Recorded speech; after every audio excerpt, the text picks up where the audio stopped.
here. The first one here, which I think is a great question, is do we anticipate CBP have some type of informed compliance grace period after the July 1st date? Yes.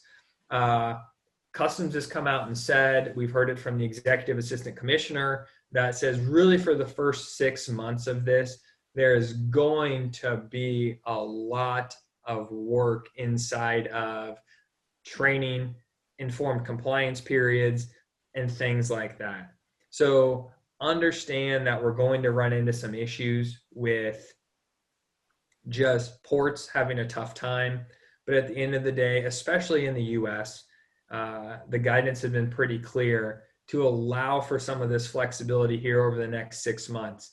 But come January 1, I don't anticipate that flexibility being very flexible from then on out. And I think you're probably going to see a stiffening of that really from July 1 through December 31st. As we get farther into USMCA, as companies become more comfortable with what is required to qualify goods, as customs finishes their piece of this, I really think that you're going to see them start to say, okay, yeah, we had this, we're going to let this fly, but you need to do this going forward.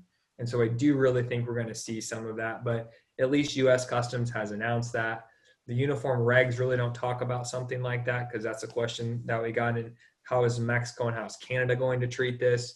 But I really anticipate both sides treating this very similar to how the US is going to treat this in general.